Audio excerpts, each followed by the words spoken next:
Subscribe now and press the bell icon. Never miss an update. Hello दोस्तों, आप लोगों का स्वागत है हमारे यूट्यूब चैनल फोकस ऑनलाइन पे।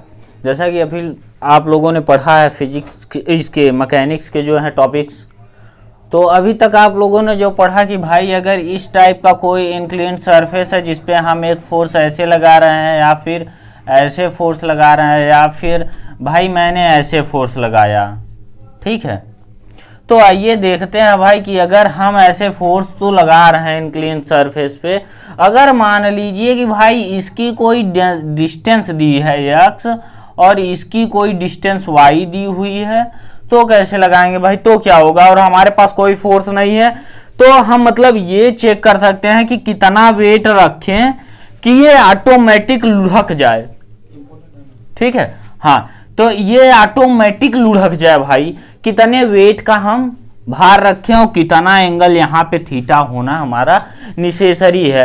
तो एक ये हो गया। और सेकंड आता है आप लोगों का, मान लीजिए हॉरिजॉन्टल एक आयताकार मैंने बॉक्स रखा है और एक मैं अगर यहाँ से फोर्स लगाता हूँ P, समझ रहे हैं, अगर मैं यहाँ से फोर्स P लगाया तो क्या कभी ये लुढ़क सकता है इस पॉइंट से।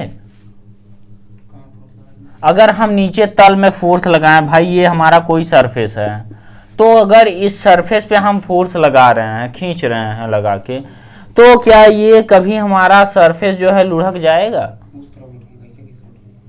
अगर हम नीचे खींच रहे हैं तो ये आगे बढ़ेगा, क्या इस साइड कभी लुढ़केगा ये। क्या हम खींच रहे हैं तो उठा थोड़ी, ऐसे थोड़ी ना फोर्स लगा रहे हैं, ये नीचे के साइड हम फोर्स लगा रहे हैं, ठीक है। किसी एंगल पे फोर्स मैंने नहीं लगाया है, सरफेस के एकदम प्लेन, मतलब कि इसी में जो है इससे 90 डिग्री, वाई के 90 डिग्री में फोर्स लगाया मैंने, तो क्या कभी ये लुढ़क पाएगा। तो हमको लुढ़कने की कंडीशन ज्ञात करनी है भाई कि हम कितना फोर्स लगाएं कि ये लुढ़क जाए। तो अगर यहाँ पे लगाते हैं तो भी नहीं, अगर मान लीजिए हम मिडिल पॉइंट पे लगाते हैं तो भी नहीं लुढ़केगा। अगर मिडिल पॉइंट से थोड़ा सा ऊपर जाएं तो लुढ़कने के चांसेस बढ़ने स्टार्ट हो जाएंगे, ठीक है। तो हम चलिए लुढ़कने के चांसेस फुल रखते हुए आ जाते हैं एकदम लास्ट पॉइंट पे। मैं यहाँ पे फोर्स P लगा दूंगा, ठीक है। अब हमको फोर्स लगा के इसे खींचना है जिससे कि ये लुढ़क जाए, ठीक है। Condition for sliding and toppling on the rough horizontal plane, ठीक है। हॉरिजॉन्टल सरफेस पे कोई ये है तो भाई टपलिंग मतलब कैसे ये पलट जाता है, या फिर स्लाइडिंग यानी कैसे ये थोड़ा फिसलता है। तो हमको ये कंडीशन ज्ञात करना है किस कंडीशन पे होगा, ठीक है। तो चलिए आइए देखते हैं भाई, और उसके बाद एक कंडीशन इसे भी देख लिया जाएगा इंक्लिनेट सरफेस पे। अभी हॉरिजॉन्टल हम पढ़ रहे हैं, उसके बाद इंक्लिनेट पढ़ लेंगे आप, ठीक है। तो ये दोनों टॉपिक खत्म हो जाएंगे, ठीक है। तो आप लोगों का अगले टॉपिक्स में आ जाएगा न्यूमेरिकल्स। तो चलिए आइए देखते हैं भाई क्या कहता है ये। तो हमने आप लोगों को अभी तक इतना बताया कि अगर मान लीजिए हम इसको ले लेते हैं, ठीक है। तो चलिए आइए इसी को सही बनाते हैं एक जगह। हमने एक आयताकार बॉक्स ले लिया भाई, कोई ये मेरा सतह है, ठीक है। सतह जो तल है मेरा, फर्श जिसे कह रहे हैं भाई। हमने यहाँ से एक कोई फोर्स ले लिया, कोई आयताकार बॉक्स ले लिया, ठीक। अब जिसकी ऊंचाई हमारे पास कितनी है, h ऊंचाई है इसकी, टोटल क्या है h भाई, ये मेरे पास h ऊंचाई है और ये मेरा यहाँ से लेकर यहाँ तक के मान लेते हैं भाई b बेस, ठीक है। तो अब क्या होगा भाई, अगर मेरे पास बेस है और इसका वेट ये जो है w सीधा आपका नीचे की ओर होगा, और आप ये भी जानते हैं कि W ये यहाँ से परपेंडिकुलर, मतलब सतह के परपेंडिकुलर आपका रिएक्शन फोर्स होता है, आपको मालूम है। और हमने एक फोर्स यहाँ से P लगाया, ठीक है। अगर हम यहाँ से P फोर्स लगा रहे हैं तो फ्रिक्शन हमारा किस साइड काम करेगा, इस साइड। ये हमारा फ्रिक्शन होगा म्यू इंटू R, ठीक है। समझ रहे हैं कि नहीं आप। तो अब हमारे पास सीधा ये हो गया कि सर अगर हम इसे लगाते हैं P is equal to mu into R हमारा बताता है, ठीक है। R इज इक्वल टू हमारा W बता दे रहा है कि अब ये सीधा बॉडी जो बता रहा है कि एट द रेस्ट पोजीशन पे है ये। अब ये कोई गति ना तो स्लाइडिंग कर रही है ना फिर टपलिंग कर रही है, ठीक है। तो भाई मतलब कि ना तो ये फिसल रही है सीधी सीधी क्वेश्चन में। हाँ, और अगर मान लीजिए, अच्छा इस कंडीशन को अगर देखा जाए तो ये कब मतलब कब पलटेगा या फिर कब फिसलना स्टार्ट करेगा भाई, या तो फ्रिक्शन कम हो जाए इससे, ठीक है, और या फिर सीधा सीधा किया जो W है, यहाँ W तो मिडिल पॉइंट से G से जाएगा ही, ठीक है। रिएक्टेंट फोर्स जो है सतह के परपेंडिकुलर थोड़ा सा जगह लेते हुए उठ जाए, अब ये पलटेगा, ऑटोमेटिक पलटेगा भाई। क्यों पलटेगा कि ये जो हमारा W है इसके बीच डिस्टेंस कुछ हो जाएगी थोड़ा सा, ठीक है। मानते हैं इसे डिस्टेंस हमने x मान लिया भाई, क्या डिस्टेंस मान लिया, x मान लिया, और हमने इसको इनके बीच की डिस्टेंस ये ले लिया, और ये हमें मालूम है कि अगर कोई भी सतह है एज लाइक ये सतह है तो इसके परपेंडिकुलर रिएक्शन होगा, ठीक है। अगर हम चाहें तो इसे हटा के क्या कभी रिएक्शन फोर्स ऐसे लगा सकते हैं, कभी नहीं लगा सकते। तो अगर लगाना भी है रिएक्शन फोर्स इस साइड में P के रिएक्शन में, तो हमारा सीधा सीधा परपेंडिकुलर होगा, ठीक। तो अगर हम G पॉइंट पे लेते हैं रिएक्शन फोर्स, अगर हम G पॉइंट पे लेते हैं रिएक्शन फोर्स, तो ये एट द रेस्ट पोजीशन होगा इसका, ठीक। अगर हम G से थोड़ा सा हटा देते हैं, अगर इस साइड रिएक्शन फोर्स ले लेते हैं, ठीक है, इस साइड, तो हमें P और अधिक फोर्स लगाना होगा, क्योंकि ये जो है और नीचे की ओर दाबना स्टार्ट कर देगा। तो हम क्या करेंगे भाई, सीधा सीधा फोर्स इस साइड ले लिया हमने रिएक्शन फोर्स, ठीक है। तो हमने क्या ले लिया, रिएक्शन फोर्स यहां से ले लिया सतह के परपेंडिकुलर रिएक्शन फोर्स, ठीक। तो अब हमारे पास क्या हो गया भाई कि अब अगर रेस्ट पोजीशन के लिए देखा जाए तो इसमें हमें दो कपल दिख रहे हैं भाई, बलयुग्म, दो बलयुग्म कौन कौन सा दिख रहा है। फर्स्ट नंबर बलयुग्म ये आपको दिख रहा है कि जितना R ऊपर लगेगा उतना W आपका नीचे लग रहा है, ठीक है, एक बलयुग्म। और एक बलयुग्म ये दे रहा है P और F, ठीक है, आपका ये दोनों बलयुग्म बन गया। दोनों बलयुग्म को हम सॉल्व कर सकते हैं भाई, ऑटोमेटिक सॉल्व हो सकता है, ठीक है। तो आइए देखते हैं। तो अगर हमको मतलब कि इक्विलिब्रियम कंडीशन चाहिए, तो दोनों बलयुग्मों का मोमेंट अगर बराबर आता है तो भाई इक्विलिब्रियम कंडीशन में हो गए, ठीक है। तो इसके लिए क्या करें आप कि ये दोनों कंडीशन में सेम आए,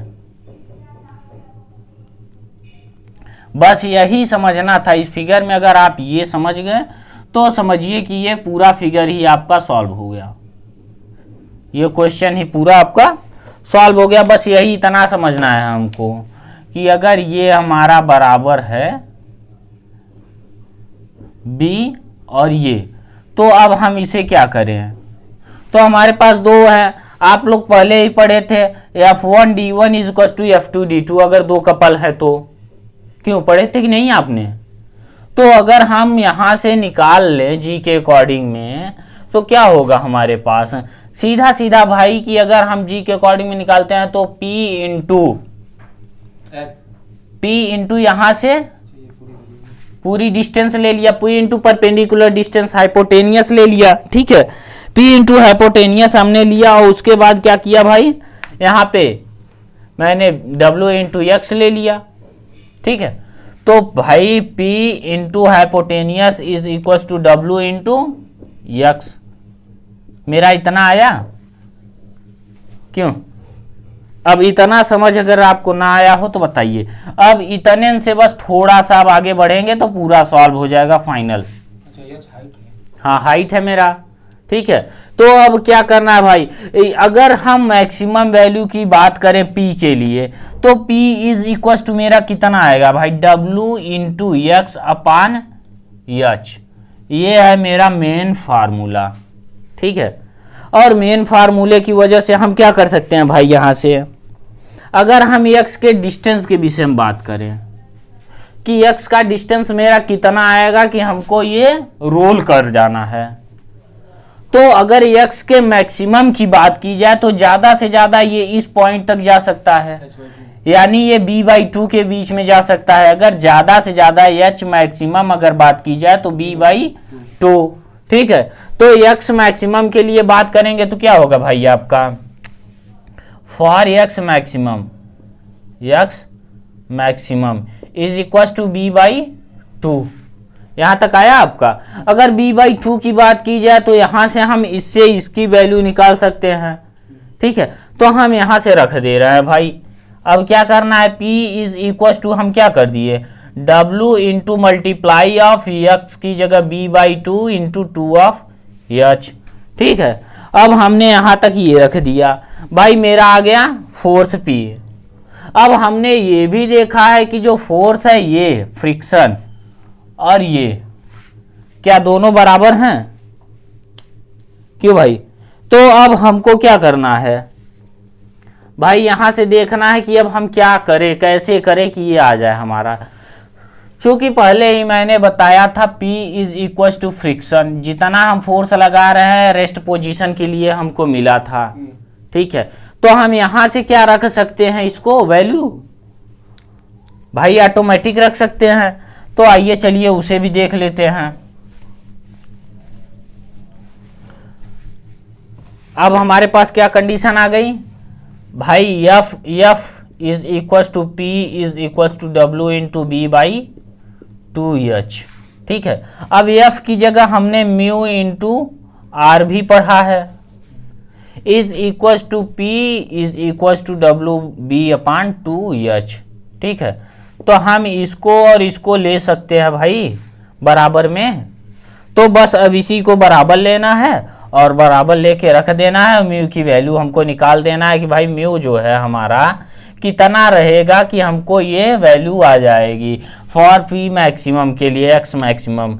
तो आपका आया था p is equal to WB/2h और इसी से हम निकाल लेते हैं mu into R is equal to WB/2h।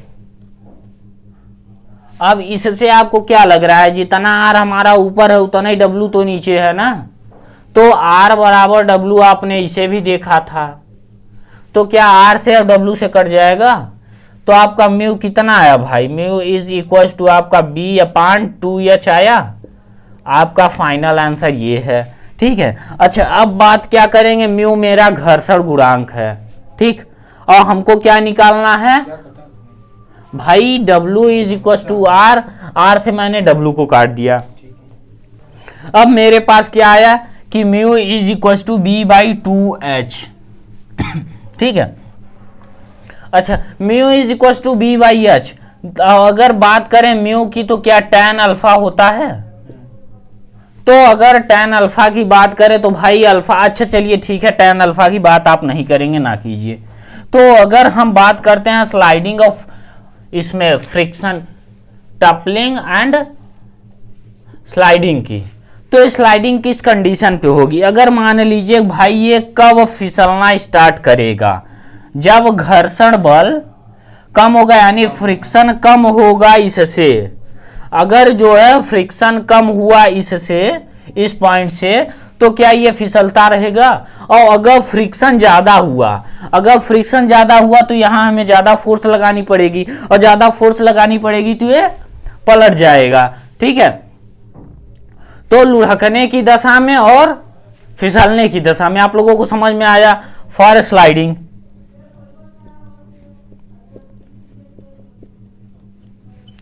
For sliding क्या होगा भाई, आपका ये जो म्यू है, म्यू क्या होना चाहिए, इज लेस देन होना चाहिए। तो mu is less than of B/2h।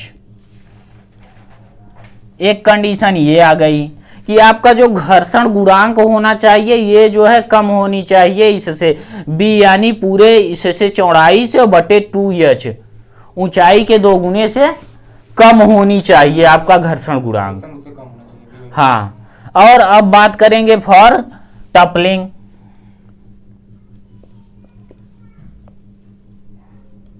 For टपलिंग की अगर बात करते हैं तो क्या होगा भाई, mu is greater than of B by 2h। ठीक है, हाँ आपका भाई ये फ्रिक्शन जो है यहाँ से फ्रिक्शन घर्षण गुणांक इज ग्रेटर देन आपका क्या आना चाहिए, friction coefficient is greater than of B by 2h। आपका इतना आ गया। ठीक है, तो ये था हमारा इस टॉपिक्स का हॉरिजेंटल प्लेन पे। ठीक है, अब बात करेंगे इंक्लिन्ड प्लेन। अभी तक हॉरिजेंटल प्लेन पे मैंने पढ़ा,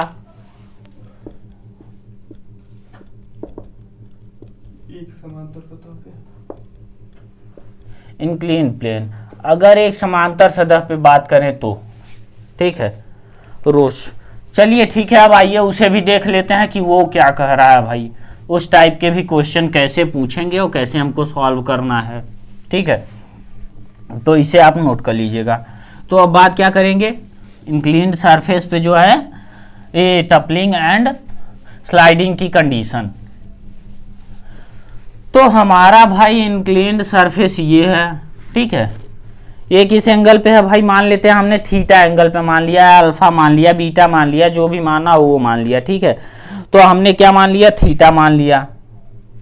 ठीक, इंक्लिन्ड सरफेस हमारा ये है, मान लिया इसका एक बॉडी है आपका, जिसकी ये हमारा एक बॉडी है, समझ रहे हैं भाई।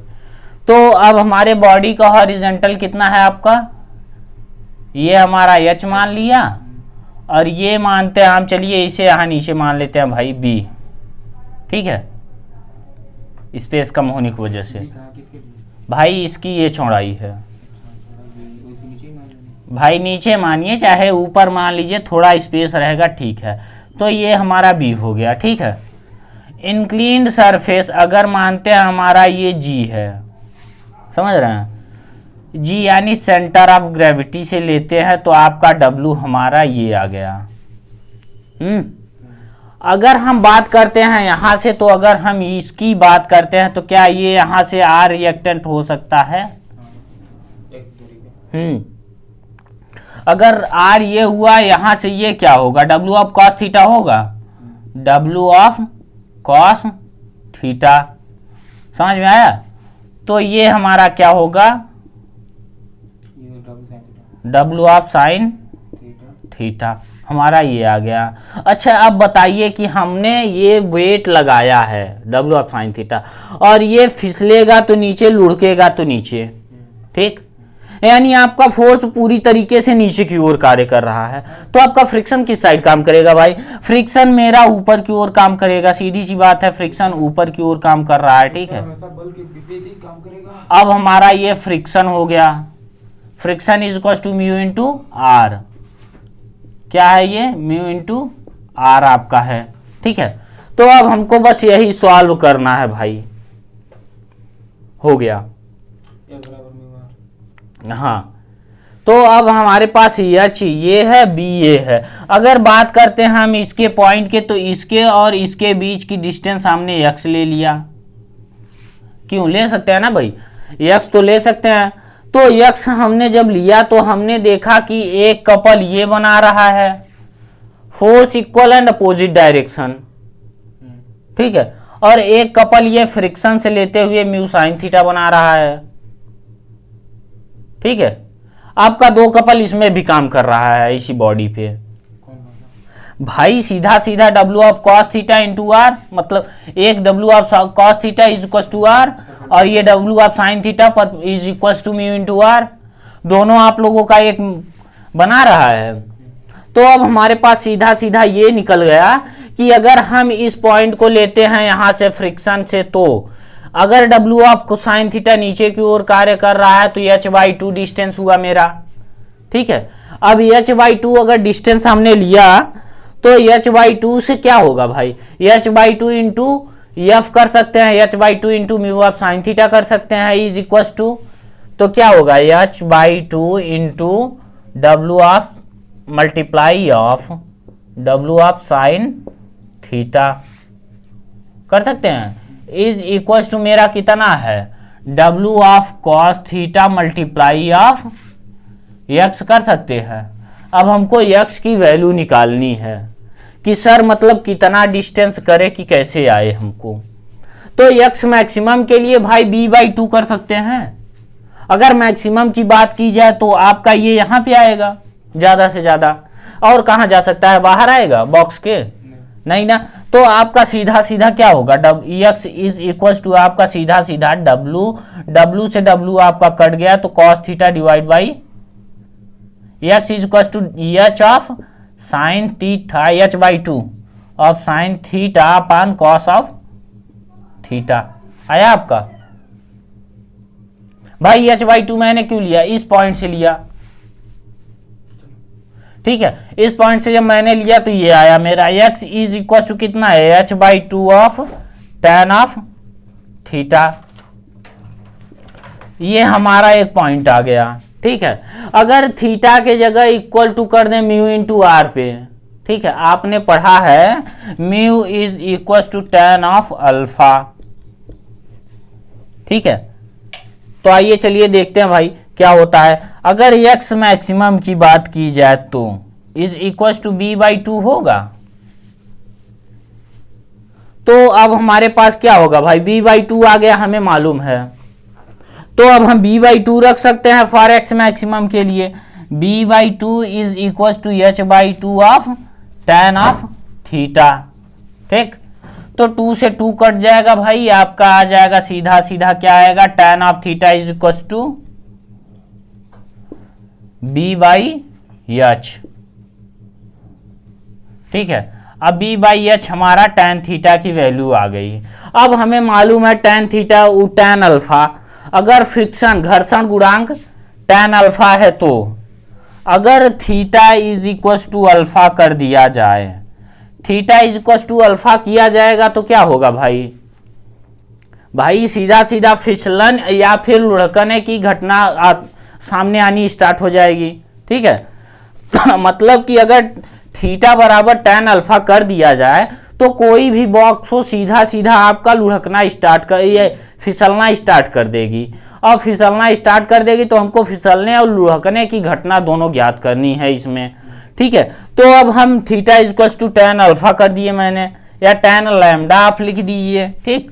तो अब बात करेंगे, चलिए आगे देखते हैं भाई क्या होता है। x मैक्सिमम भाई, x मैक्सिमम के लिए आप बात करेंगे तो ये डिस्टेंस कहाँ जा सकती है, इस पॉइंट से ज़्यादा यहाँ जा सकती है। तो b यहाँ पूरे की डिस्टेंस b है मैंने माना है, तो b/2 आ जाएगी आपकी, ठीक है। तो ये हो गया, ये फॉर x मैक्सिमम बराबर b/2। और मिनिमम भाई आपकी 0 हो जाएगी, यहाँ पे कपल 0 हो जाएगा, कुछ बनेगा ही नहीं, ठीक है। तो चलिए आइए देखते हैं अब क्या होता है।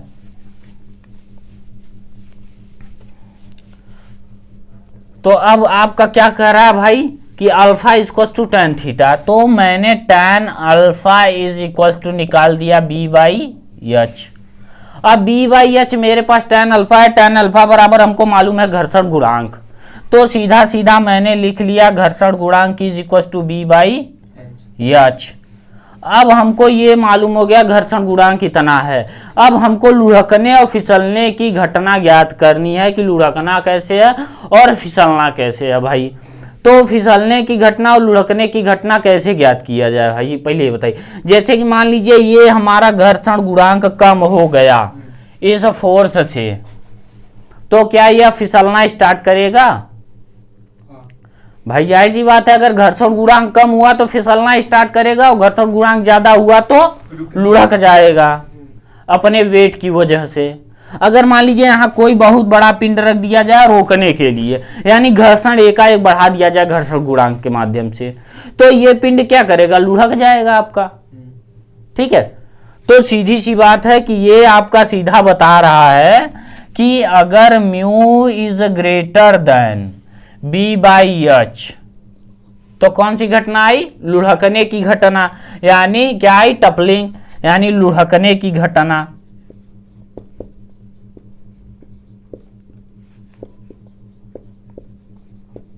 ठीक है।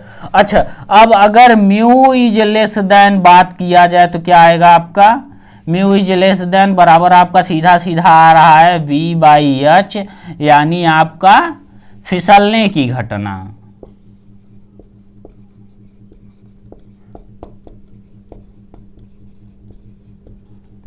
फिसलने की घटना आपकी आ गई। ठीक है, तो ये हो गया आपके दोनों टाइप्स। पूरे फ्रिक्शन के हर टॉपिक्स पे मैंने बात किया। ठीक है, तो अब हम आप लोगों को अगले वीडियो में मिलेंगे और सारे न्यूमेरिकल्स के साथ मिलेंगे, न्यूमेरिकल्स लगाया जाएगा। उसके बाद आप लोगों का स्टार्ट होगा सेंटर ऑफ ग्रेविटी। क्या स्टार्ट होगा? Centre of gravity. और लास्ट पॉइंट पे आप लोगों का सिंपल मशीन स्टार्ट कर दिया जाएगा। हाँ, फ्रिक्शन अब जो आप लोगों का है, यही इतने टॉपिक्स थे, मैंने सारे टॉपिक्स की बात की आप लोगों से। अब जो है न्यूमेरिकल्स बाकी हैं, न्यूमेरिकल्स लगाइए अच्छे से और समझिए। और आप लोगों से अब अगले वीडियो में मिलते हैं, ढेर सारे न्यूमेरिकल्स को लेकर उसे सॉल्व किया जाएगा। ओके, अच्छा, तब अच्छा लगे लाइक कीजिए, सब्सक्राइब कीजिए, शेयर कीजिए। Okay, bye. Subscribe now. Subscribe now and press the bell icon. Never miss an update. You